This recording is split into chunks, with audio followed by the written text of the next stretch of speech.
Welcome to the New 6 World Explainer series. I'm Asuma Kataoka. Today we're talking about a high-stakes summit between South Korean President Lee Jae-myung and US President Donald Trump, a meeting that ended without the kind of public explosion some had feared, what many in Seoul called a possible Zelensky moment.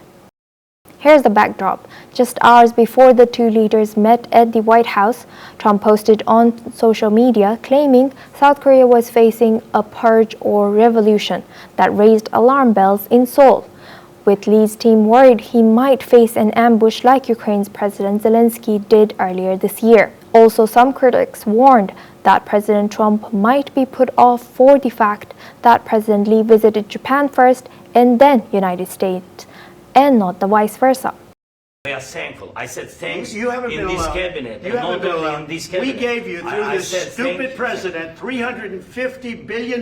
You voted we gave for you your military president. equipment. You and you voted men for are your brave, president. but they had to use our military. What about If you didn't have our military equipment, if you didn't have our military equipment, this war would have been over in 2 weeks. In 3 days, I heard it from Putin. In 3 days, this is something Maybe new. less. In 2 weeks, of course, yes. It's going to be a very hard thing to do business like this. Again, I tell you. just say thank you. I said a lot of times to American people. Accept that there are disagreements, and let's go litigate those disagreements rather than trying to fight it out in the American media when you're wrong.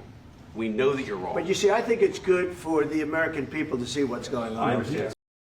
But once the meeting began, the atmosphere shifted. President Trump brushed off his comments as a misunderstanding, and the two leaders presented a united front. Trump even voiced support for Lee's approach to North Korea and highlighted his own good relationship with Kim Jong-un.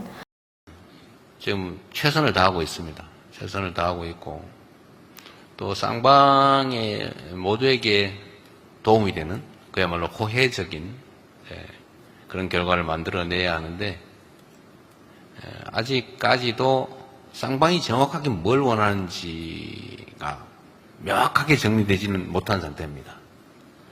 그리고 실제로 이제 우리 회의나 또는 이제 식사 시간의 얘기는 매우 진지하게 협력적으로 이루어졌고 우리가 기대했던 것보다 훨씬 더 많은 것들에 대해서 대화되고 또 양해하고 또 격려를 받았기 때문에 예정.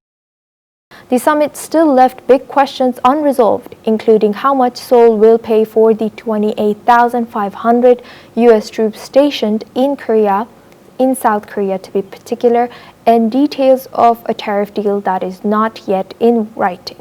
But Lee did manage to avoid any dramatic public clash that could have damaged the alliance at a time when North Korea is accelerating its nuclear and missile programs. On the economic front, Lee is trying to win favor by pushing what he calls Make America Shipbuilding Great Again. South Korea has pledged $350 billion in investments to the United States, with $150 billion dedicated to reviving American shipyards. Hanwha Group, for example, plans up to $5 billion to boost output at Philadelphia's shipyard from just 2 ships a year to as many as 20. accomplishments 그리고 가급적이면 전 세계에서 유일하게 분단 국가로 남아 있는 한반도에도 평화를 좀 만들어 주셔서 김정은과도 만나시고 북한에 트럼프 월드도 하나 지어서 거기서 저도 골프도 칠 수 있게 해주시고 그래서 전 세계가 인정하는 정말 세계사적인 평화의 메이커로서의 역할을 꼭 해주시기를 기대합니다. Of course, legal hurdles like the Jones Act and protectionist laws mean progress won't be easy, but both Presidents Lee and Trump chose to focus on warm words and future promises rather than friction.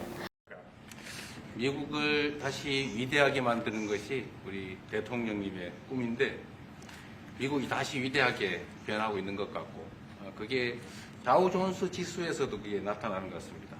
제가 보니까 사상 최고치를 경신하고 있던데 오늘은 잠깐 조정되고 있지만 아주 훌륭하게 미국이 다시 위대해지고 있는 것 같습니다.